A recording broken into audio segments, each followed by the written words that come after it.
Conclusion. Wow. I know, Yaakov. I know. I know. I know. Okay. So at the end of Shara B'Tachon, unbelievable. You came into Shlam to Bashar Zeba Shai Roy Ben Hatzvari. Kafi Hasoga Seidu. Excuse me. Oh.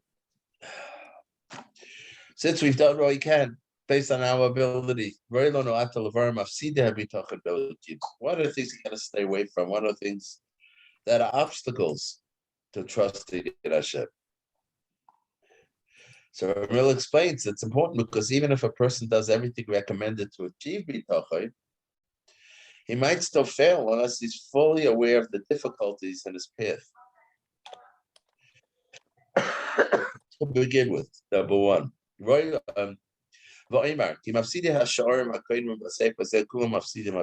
first of all those obstacles that he discussed in earlier sharing of this sefer are also obstacles for bitachon. Let's see what he says here on the bottom. Because the Chovos haLevavos is structured like a building with a foundation, and then the first floor, second floor, and so on. The foundation is Shar HaYichud, followed by Shar HaBechira, Shar HaVodas HaLakim, and now Shar HaBitachon. So he says if you didn't put sufficient effort into the previous gate, you're not ready for this gate or the one that follows. So Rav Miller says, in effect, I don't think we want to do this. He recommends that you go back to the beginning now and start learning all over again in order to get bitachon. This means that to have bitachon in Hashem, you must have a fundamental awareness of Hashem. If you haven't internalized your awareness of Hashem, your belief is just words that how can you have bitachon in Hashem? Shar HaBechina, right? The idea of Shar HaBechina was to make it real. That we should live wherever we turn, we should be able to see the Rebbeinu Shalom, whatever we look at.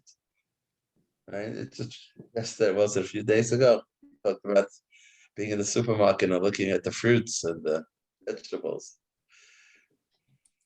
appreciating the different colors and the different tastes, and it brings you to awareness that Hashem created the world. He's saying if you don't live with awareness of Hashem and it's just words, and your bitachon is also going to be just words. Your bitachon could be only as strong as your awareness of HaKadosh Baruch Hu. I just read a story tonight. It was emphasizing one of the big Rabbanim B'nai Brak's wives, Yira Shemayim, when they were, I guess, during the war in Europe. There was no food, there was no bread, and they were giving out bread on Shabbos to the people in the city, and the father sent the daughter, a young girl, to get the bread. But someone met her standing outside of the shul, like shaking in cold. He asked her, "What are you doing here?" She said, "Look, they're giving out that bread, but I suddenly realized it's Shabbos. If I get the bread, how will I carry it? Can't carry it." Now, we're talking about nefesh, just about they needed that for eating, but how can I carry it? It's Shabbos. So I gave it some thought, and I came up with an idea that this non-Jewish lady, I would ask her to pick up the bread, and she could have part of it, and the rest she'll bring to me, and I'll snatch it away somewhere here in the shul until after Shabbos. So he was, bringing out how that's such real Yira Shamayim, that it was in action, it wasn't just talk. He's standing there freezing, they need that bread desperately, but Shabbos, Hashem said you're not allowed to carry, so you don't carry. So awareness of Hashem, I wish I remembered very clearly Shar Avodas HaLakim. I don't really, but Shar HaBechina I remember more, and the whole Shar was there to give us such a strong awareness of HaKadosh Baruch Hu. Everything in the world, screams out Shabbos. Shabbos that also screams out HaKadosh Baruch Hu. And the stronger, that's what I'm saying here. If your awareness of Hashem is just verbal, it's just words that you parrot, then your bitachon is going to be just word. You're being bitachon on Hashem. Hashem's not so real. Sometimes I find myself making a bracha with kavana, but then I realized I had a lot of kavana about the words, but I wasn't at all focused that I'm talking to someone. That Hashem's a real, someone's like the Messiah Shar says, in your daven, Hashem's right in front of you, you're talking to them like you're talking to your friend. A real awareness. You make a bracha, it's not just about praise, it's Baruch Atah. So you have to pick, you can't picture this, because it doesn't have a form of any sort, but you have to picture on some level that you're talking to something, some being, some to God, whatever, but he's very real. Therefore, he's saying that the first shar that lead up to Shar B'Tachon are the basis, are the steps in the rung of the ladder to Shar B'Tachon, and therefore anything that's going to cause you to lose what you gained in the earlier Shar is obviously going to affect directly your B'Tachon.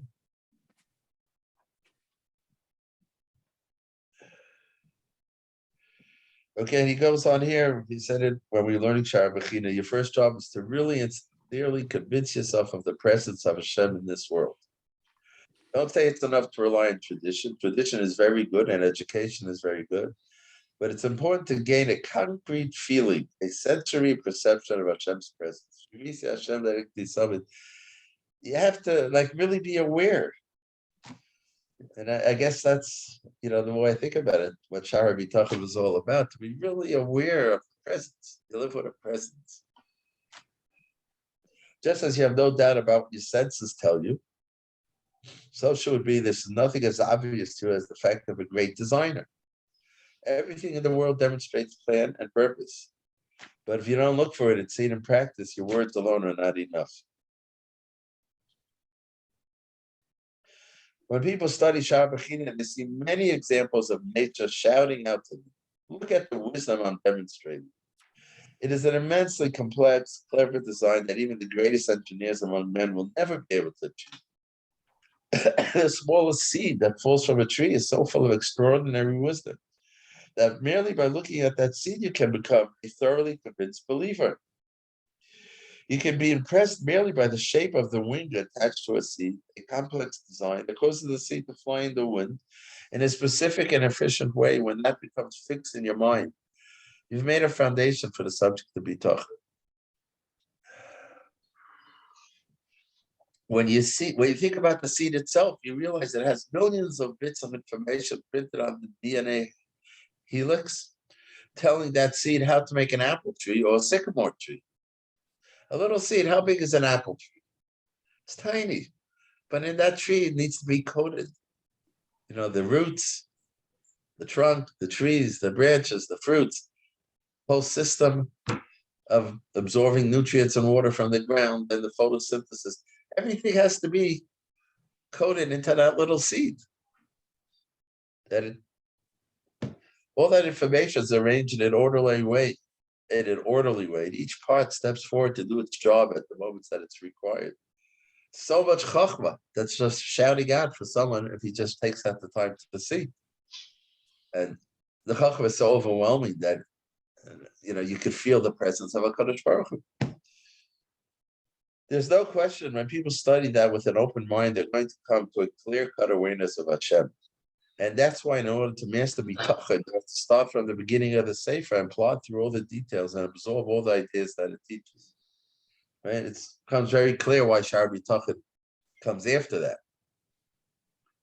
Okay, so that was one of them. So one was the general, whatever's mafsid, the other Shar is going to be mafsid B'Tachon because B'Tachon is built on that.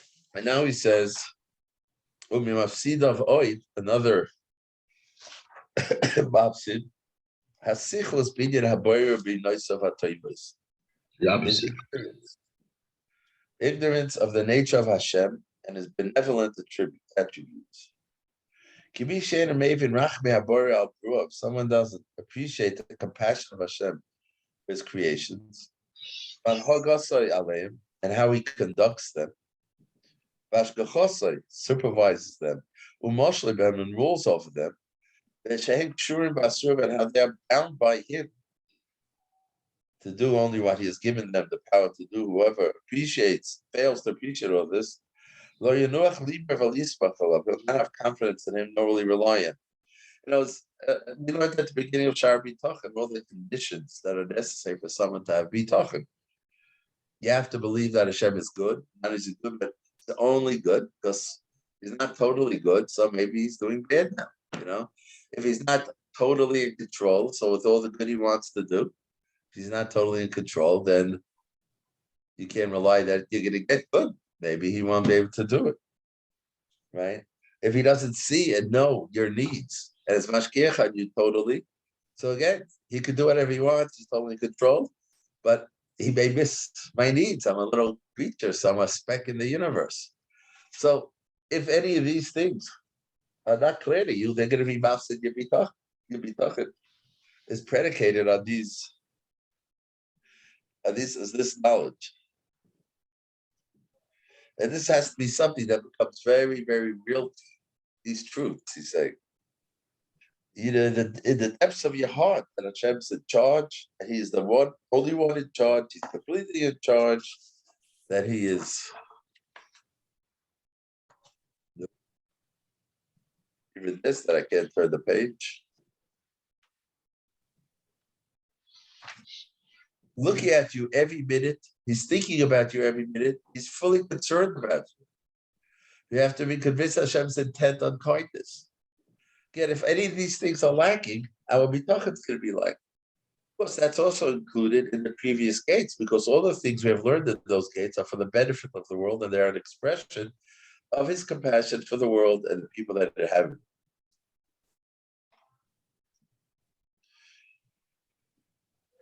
it. Okay, another.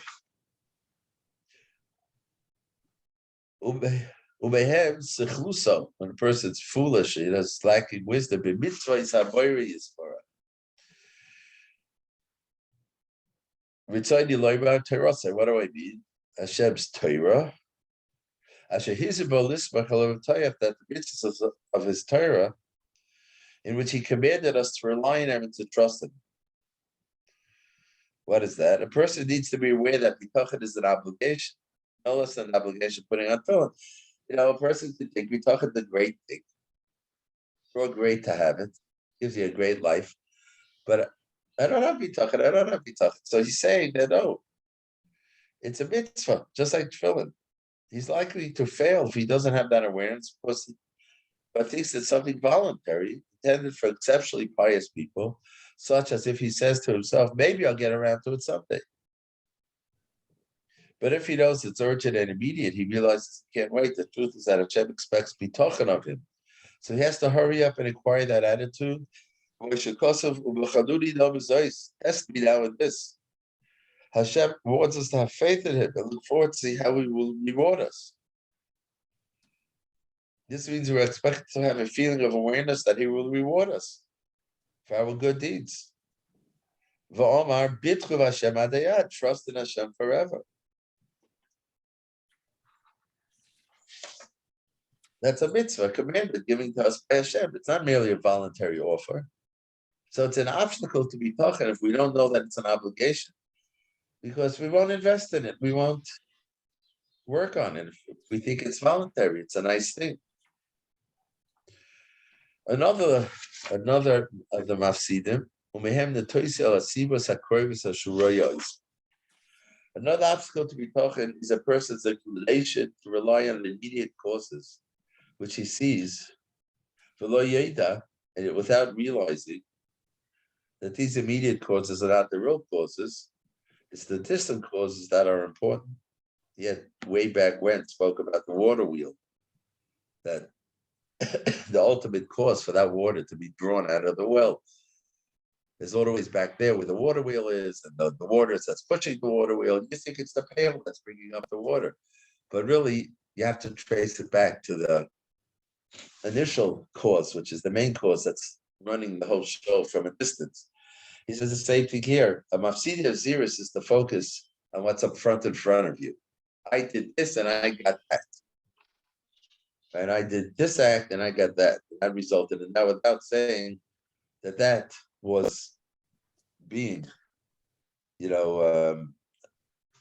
like the puppeter pulling the strings from behind. Closer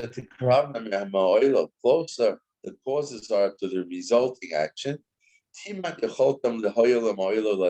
The less is their power to help or harm the one affected with it. The more distance it is from the action, their power is greater to cause them more harm. And the more to help him or harm him, the nearer and the more visible is the ultimate effect. He says this inclination of giving more importance to that which is near gives people the illusion that their profession or their skill is the source of their wealth. They don't see beyond their nose. They study, they went to school, they have a profession, they go to work, so they make money. Instead of recognizing that the influence of Hashem, although it's not immediately visible, is far more significant. So a mafsida of the bitachon is focusing on the immediate cause and effect without appreciating the ultimate power behind it all. He says like the king, the story of the king who wants to punish one of his subjects. Where is it? So the king doesn't speak directly to the person who's going to give the lashes, the punishment. He speaks to his prime minister, and the prime minister then passes on the message to the deputy minister, the sar mitzvah hashoiter, mitzvah sardot. Okay, these are just like different around the pecking pole, the noixim, those are actually the people who give the lashes, using the lashes, the belts that they have. Right? And the one who's carrying it out, he has the least ability to, least capable, whether to lighten the man's distress or hoisafalim. He's just something in someone else's hands. Hema kalim, they have no will of their own. The instruments, the whips, the canes. It's not them. So the whippers, they have more control than the instruments. But the person on top of the whipper, the police officer, has more power than them. Right? So, and you trace it back up to ultimately the king who has the power to stop or make more or give less. They all, even though they do have Bechira, they're people, but they're all under the control of ultimately the king. And he continues, Vashaita Yosa Menasarde, Vasar Yosa Menashaita, Mishnah Yosa Menasar, Vamelach Yosa Mikulam. The king has the most power because if he decides, he can forgive. And if he wishes, right? The others can't forgive. Although they seem to have some authority, the whole line of subordinates cannot forgive. So on a certain level, they have no power here. They're just a kalim in the hands of the king. The only one who could forgive and wipe out the whole decree is the king himself. So you see, the weaknesses of the strength. The weaknesses or the strength of the causes to help the person to according to their nearness or remoteness from him. It's you got to go back to the source, not to the thing you see in front of you. You got to go back to the source. It's the source that really controls what's happening here. Hashem was the ultimate cause of everything. At the greatest distance from those affected, it's proper to trust in him. Because he has the power to help with diminish the effect, as we've explained. So you have to train. If you don't train yourself to see and that what you're seeing in front of you is just another step of a big ladder that's being manipulated from way up on top, you don't see the top, that takes away your bitachon because you're just seeing a cause and effect. If you could train yourself to see that this is being caused by that, and that's caused by that, and ultimately It's HaKadosh Baruch Hu pulling the strings. So then you have bitachon in Hashem.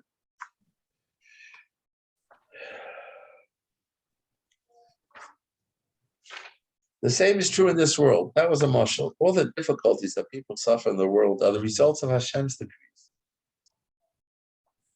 We go through difficult times even today, We could translate to our times with the politics, and the news is full of this prime minister and our prime minister and that prime minister and that president and the Democrats and we're very busy. We're very, very busy. We fill our minds with it. And we have to realize that's one of the mafsidei habitachon. Because it causes us to think that, they're the ones making things happen. They're the ones in power because they did this, because they did that. They have the power. And it's so not true. Right? It's so not true, especially Chazal tells us that the people in power are mamish. They've malachim biyad Hashem, like much more directly than anybody else. But in a way, one could say that listening to the news is a treifa thing. It's very hard to listen to news or maybe follow the news is a better word to use, because it injects you with anti-bitachon, right? It injects you anti-bitachon. All the arguments and all the decisions, it's all about them. It's all about them, and they're terrible, and they're good, and they're right, and this is terrible, and it becomes a whole smoke screen. You forget all about HaKadosh Baruch Hu. You forget nothing's happening in this world. I mean, we just learned the whole Shabbat Tachan. At least we should come out with that. Nothing's happening on its own, right? No one can do anything if HaKadosh Baruch Hu doesn't want it to happen. In fact, whatever happens is what Hashem wants it to happen. HaKadosh Baruch Hu can take all of our actions, good and bad, directs it to where it's meant to go. And nobody suffers if that's supposed to suffer. Nobody gets what he's not supposed to get. That's what he's saying here. If you look at the cause and effect in front of your nose, it takes you away from bitachon. You have to be able, and in a way, in my mind at least, with what's going on today in the world and in the politics, it's much easier to see Hashem because nothing's making sense. "Quote unquote" intelligent people are acting in totally unintelligible ways, intelligent ways, doing things that don't make any sense. I mean, what comes to mind is, we have this prime minister here that is running the country right now against everything that he believed in. It doesn't make sense. I mean, of course, if we want, we could explain it. We could work hard, we could explain why he's doing it. But when you look at, take a step back, I mean, just a year or two ago, he believed in a totally different philosophy. So in a way, you could see that HaKadosh Baruch Hu's, he's playing his, he's giving out the cards. HaKadosh Baruch Hu's playing the cards. It doesn't make sense what's going on. It doesn't make sense. I mean, if you follow, now suddenly, what's his name? Trump is turning against Israel, turning against, what's his name? The last prime minister, Netanyahu. What's going on here? They were such buddies. He was so behind us. He did so much good for Klal Yisrael. So in a way, it's so much easier to see Hashem because it's the only thing that makes sense. The only thing in this whole story is that Hashem's running the world. He's taking us to Mashiach. He's moving it along very quickly. But it's exactly what he's talking about here, but not attributing what's going on to the immediate cause that you see. I think that's very okay. The next line is about catching a cold, but I think I caught that cold, so I'm gonna have to wait until tomorrow to go a little further. On page 55.